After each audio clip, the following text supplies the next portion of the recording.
তো আমাদেরকে এই যে উদ্ধার করে দিয়ে গিয়েছেন, এই কৃতজ্ঞতা বোধটা বাঙালি জাতির নেই। যে কারণে আজকে মেজর শরীফুল হক ডালিম বাংলাদেশের মাটিতে নেই। অথচ আপনাদেরকে সর্বোচ্চ সম্মাননা দিয়ে আমাদের দেশে রাখা দরকার ছিল। সেই সম্মানটুকু আমরা দেখাতে পারি নাই বলেই মাঝে মধ্যেই আবার ২০২৪ আসে। তো আপনি ওইটা নিয়ে আমার মনে হয়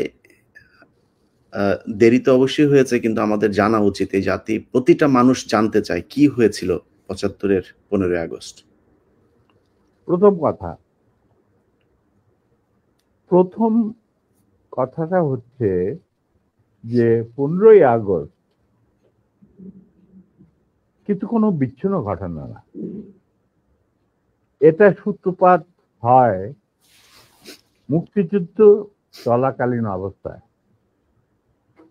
আমরা বুঝতে পেরেছিলাম যে বাংলাদেশের মুক্তিযুদ্ধটা অ্যাকচুয়ালি কাদের ইন্টারেস্টে হচ্ছে। এটাকে আমাদের ইন্টারেস্টে হচ্ছে যে আমরা আমাদের দেশ যুদ্ধ করে স্বাধীন করব, নাকি এটার পেছনে অন্য কোনো উদ্দেশ্য কাজ করছে। যখন 7 দফাতে চুক্তি করে নজরুল ইসলাম আর তাজউদ্দিনকে পারমিশন দেওয়া হলো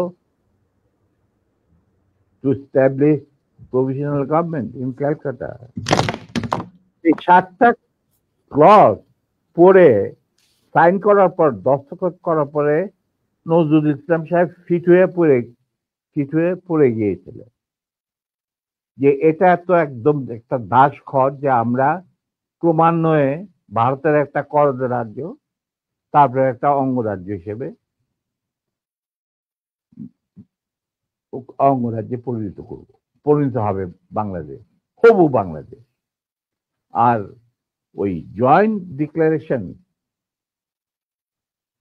বিটুইন উসমানী অ্যান্ড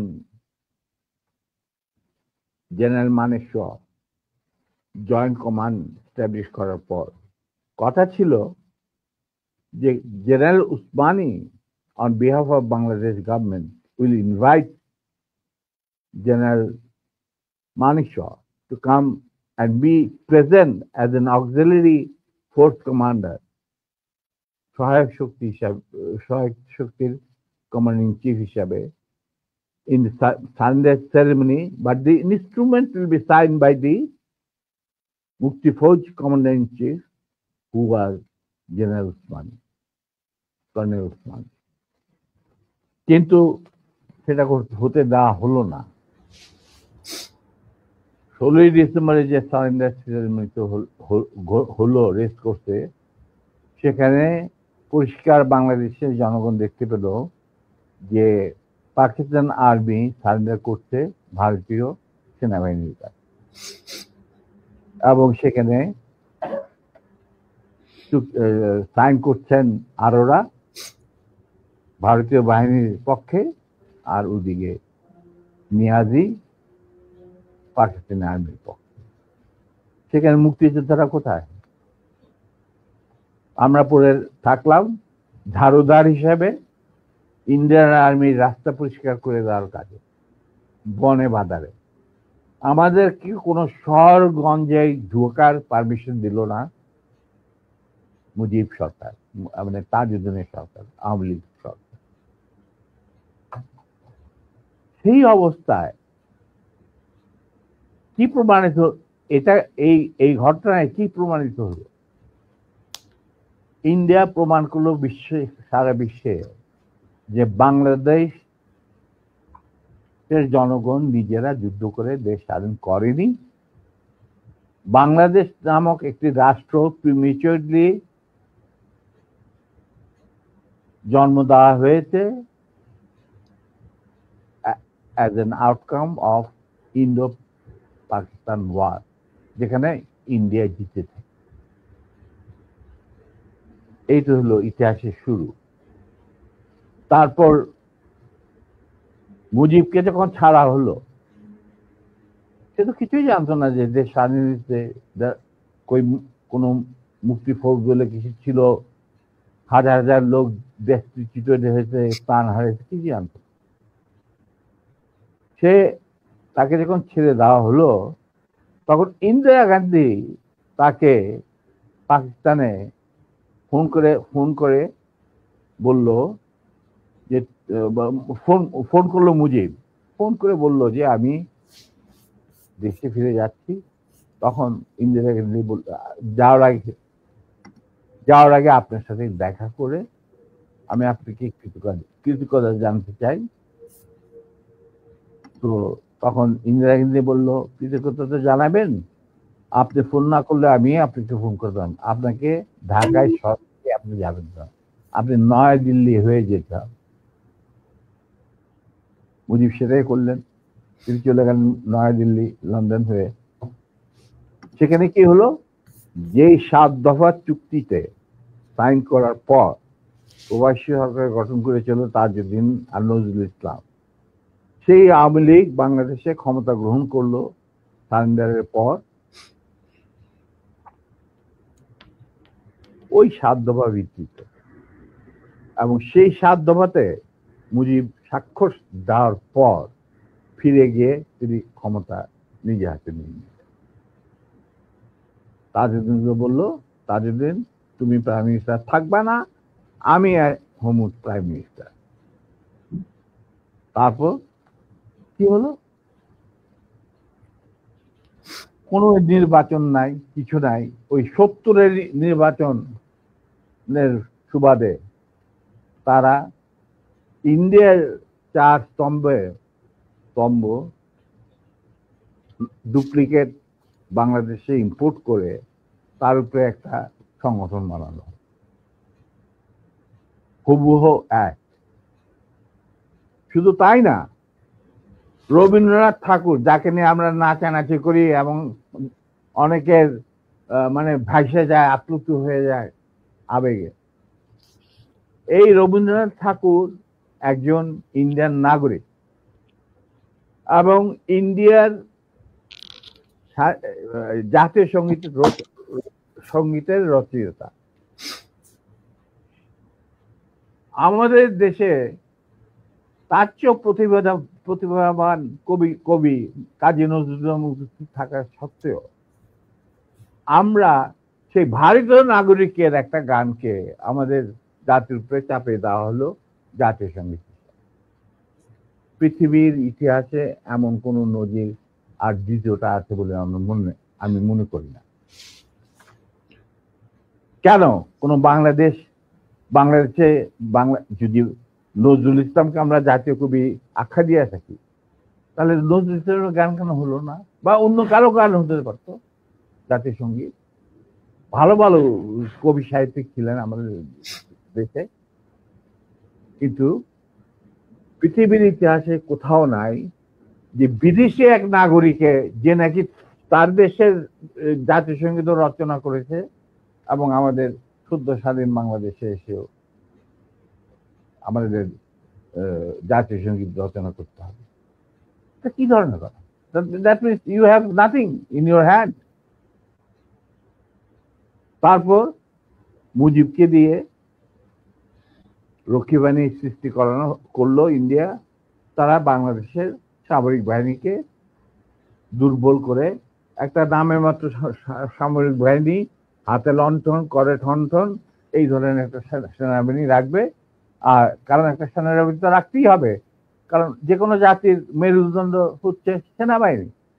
ওই হাতে লণ্ঠন, করে ঠনঠন, আর আসলে তার চেয়ে অনেক শক্তিশালী একটা বাহিনী গঠন করলো ইন্ডিয়া। স্যার, ওই যে 7 দফাটা আমরা তো ইতিহাস পড়ে, আমরা তো আসলে সাক্ষী না, আমরা পড়ে মানুষকে জানানোর চেষ্টা করেছি। আপনার স্মরণ আছে 7 দফাটার কথা? কি কি ছিল ওই দফায়? যদি কয়েকটা গুরুত্বপূর্ণ জায়গা যদি মনে রাখেন। দেখো ভাই, আমি তো অ্যাকচুয়ালি 7 দফা একদম টোটো এগুলো আমার বইতে লেখা আছে। যারা এটা কেন জিজ্ঞেস করলাম স্যার, কারণ হচ্ছে মানে আপনি সেনাবাহিনী তো করতে পারবেন না স্যার, সেনাবাহিনী তো 7 দফা মানলে করতে পারবেন না স্যার। আমার পক্ষে হয়তো এখন রিকালেক্ট করা অফেন ডিফিকাল্ট, কারণ আমার মাথায় অনেক কিছু খেলা করে। জি স্যার। দু একটা জিনিস বলছি, যেমন ধরো মুজিব এবং তার সরকারকে প্রোটেকশন দেওয়ার জন্য ইন্ডিয়ান আর্মি অবস্থান করবে বাংলাদেশ। Right. অবশ্যই বাংলাদেশের কোনো শক্তিশালী সামরিক বাহিনী গঠিত হবে না। বাংলাদেশের কোনো স্বাধীন বৈদেশিক পররাষ্ট্রনীতি থাকবে না। বৈদেশিক নীতি থাকবে না। হুম। বাংলাদেশের শাসন ব্যবস্থা, আমলাতন্ত্র, শিক্ষা ব্যবস্থা, স্বাস্থ্য ব্যবস্থা, শিল্প ব্যবস্থা, কৃষি ব্যবস্থা সবকিছুই চলবে ভারতীয় বিশেষজ্ঞদের ইচ্ছা মতো। তারা মুজিব বিরোধী কোনো মানুষকে বাঁচিয়ে রাখা হবে না। তার জন্য যত লোক মারা দরকার মারা হবে, যত লোককে লুলা ল্যাংড়া করা হবে, চক্ষু তুলে নেওয়া হবে, মেয়েদের ইজ্জত লুণ্ঠন করা হবে, কোনো সমস্যা নাই। এইভাবে প্রতিপক্ষের উপর ঝাঁপিয়ে পড়ায় 40,000-এরও বেশি লোক মারা গেছে, সেটা সবাই জানে, প্রত্যেক আসছে। তারপর তোমার আমরা একটা করদ রাজ্যে পরিণত হয়ে গেলাম। কিন্তু সমস্যা দেখা দিল যে বাংলাদেশের মাটিতে যদি যে ইন্ডিয়ান সোলজাররা অবস্থান নেয়, তাহলে বিদেশ থেকে কোন রকম কোনো দেশেই বাংলাদেশকে স্বীকৃতি দিতে রাজি না। কারণ পাকিস্তান ইতিমধ্যে সিকিউরিটি কাউন্সিল থেকে একটা আইন পাস করে নিল যে বাংলাদেশে কে নিয়ন্ত্রণ করতে ভারত তাদের সেনাবাহিনীর মাধ্যমে, মুজিব সরকারের মাধ্যমে। অতএব এটা একটা ডিসপিউটেড টেরিটরি, এটা একটা স্বাধীন দেশ নয়। তাই আপনারা স্বাধীন কিভাবে রিকগনাইজ করবেন মুজিবের সরকারকে? এরপর এই অবস্থায় ইন্দিরা গান্ধী পড়ল মুসিবত, তো আজ মুজিব সরকার। তখন ইন্ডিয়ান সরকার ডিসাইড করলো যে ঠিক আছে, আমাদের সোলজার আমরা ফেরত নিয়ে আসবো, তার পরিবর্তে আমরা জাতীয় রক্ষী বাহিনী বানিয়ে, তাই করা হলো। তো যে কাজটা ইন্ডিয়ান আর্মি করছিল সেটা পরে জাতীয় রক্ষী বাহিনী করলো। আর কি ধরনের অত্যাচার, অবিচার, কি ধরনের মানে হত্যাযজ্ঞ, গুম খুন এবং অনাচার অবিচার মুজিব সরকার করছিল, সেটা খতিয়ান তো তুমি আমার কি ভালো জানবে।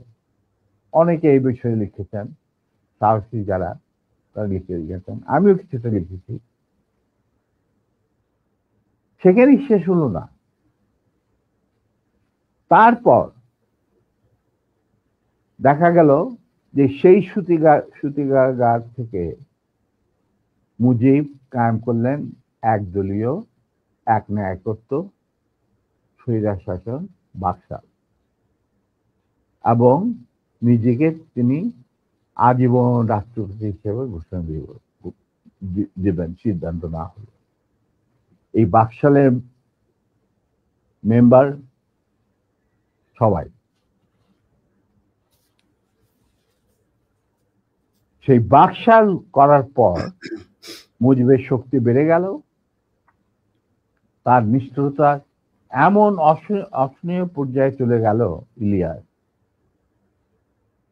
লুটপাট, মার ধর, চোরাচালান, তার নকল টাকা ছাপানো ভারত থেকে, এই সমস্ত মানে একটা আমাদের মনে অস্তিত্বই এমন অবস্থায় গিয়ে থাকলো যে মানুষ একদিন মুজিবের জন্য দোয়া করেছিল যে আল্লাহ আমাদের এই মুজিব আমাদের চোখের মনি, আমাদের বাঁচাবে, দেশকে স্বাধীন করবে, বাঙালিদের ন্যায্য অধিকার আদায় করবে।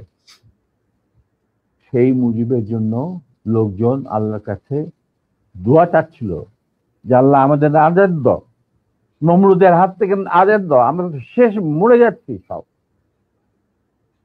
কোথাও কোনো কেউ নেই প্রতিবাদ করা। এটা তো আমরা যারা সেনাবাহিনীতে তখন ছিলাম, যারা দেশপ্রেমী যোদ্ধা, তারা ঠিক মেনে নিতে পারেনি, যেভাবে তারা মেনে নিতে পারেনি পাকিস্তানের জান্তাদের অবিচার এবং দুরাচার। এরই পরিপ্রেক্ষিতে তাদের নেতৃত্বে সংগঠিত হয় একটা সেনা বিপ্লব। অনেকে বলে মুজিবকে মারা হলো কেন? মুজিব তো মারা যায় নাই, মুজিব নিহত হয়েছে একটা সেনা অভ্যুত্থানের ঘটাকালে। সেনা অভ্যুত্থান তো আর খালি হাতে মার্বেল খেলে না, ওখানে দুই পক্ষ থেকেই গোলাগুলি হয় এবং হতাহত হয় দুই পক্ষে। যেমন মুজিবের পক্ষের কিছু লোক মারা গেল, সেভাবে বিপ্লবীদের সেনা অভ্যুত্থানকারী বিপ্লবীদের তরফ থেকে কিছু লোক প্রাণ হারায়। এটাই বাস্তবতা। কিন্তু তারা বিজয়ী হয়ে গেল, বিপ্লবীরা বিজয়ী হলো, তারা ক্ষমতা তাদের নিজের হাতে নিয়ে নিল স্বতঃস্ফূর্ত ভাবে। ইলিয়াস, ঘোষণাটা অবশ্য আমি দিয়েছিলাম, স্বতঃস্ফূর্ত ভাবে মুজিবের সেই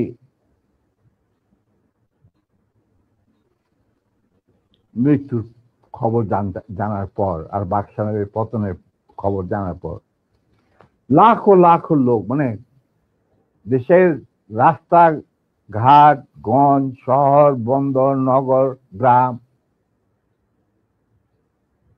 সবাই আনন্দ মিছিল বের করলো। আমরা তো এই সমস্ত লোকজনকে ডেকে নিয়ে আসিনি, স্বতঃস্ফূর্ত ভাবে লোকজন। আর যে সমস্ত রাজনৈতিক নেতা বা দলগুলো আন্ডারগ্রাউন্ড ছিল, তারাও জনসমর্থন নিয়ে রাস্তায় চলে আসে। এইভাবেই জনস্বীকৃতি পেয়েছিল 15 আগস্টের 32 সামরিক অভ্যুত্থান। এবং পরবর্তীতে খালেদ মোশাররফের প্রতিক্রিয়াশীল কুচক্রীদের কুদেতার বিরুদ্ধে ঘটা 7 নভেম্বরের সিপাহী জনতার বিপ্লব, এগুলো সব একই সূত্রে গাথা। তো আমি বলবো যে আমাদের ফার্স্ট রিপাবলিক ছিল ফ্রান্স রেভলিউশনের পরিপ্রেক্ষিতে বলছি, ফার্স্ট রিপাবলিক ছিল 71 মুক্তিযুদ্ধ, তারই ধারাবাহিকতায় হয়েছে 75 আগস্ট বিপ্লব, তারই ধারাবাহিকায় থার্ড রিপাবলিক হয়েছে 1924 সালের ছাত্র জনতার গণ অভ্যুত্থান। হয়নি, চলমান বিপ্লবের গতিধারায় সংগঠিত হবে চতুর্থ রিপাবলিক, মানে চতুর্থ বিপ্লব। আমি এবং আমার সাথী ভাইরা যারা এখনো বেঁচে আছেন, যে অবস্থাতেই আছেন, আমরা যদি আমাদের বর্তমান প্রজন্মের বিপ্লবীদের, ছাত্র জনতা, তাদের বিপ্লবী কাণ্ডে কোন রকম অবদান রাখতে পারি, আমাদের নিজস্ব অভিজ্ঞতা, যোগাযোগ থেকে, তাহলে আমরা সেটা করতে প্রস্তুত, পিছপা হব না ইনশাআল্লাহ। এবং আমরা তাদেরকে শ্রদ্ধা, সালাম এবং বিপ্লবী সালাম সাথে মন থেকে দোয়া করছি যে তাদের বিপ্লব যাতে ব্যর্থ না হয়, তারা যাতে বিজয় সংগঠিত করে, বিজয় অর্জন করে, তারা যাতে একটা সুখী, সমৃদ্ধ, শক্তিশালী বাংলাদেশ গড়ে তুলে তাকে দুর্জয় ঘাঁটি হিসেবে স্থাপিত করতে পারে। এই আমার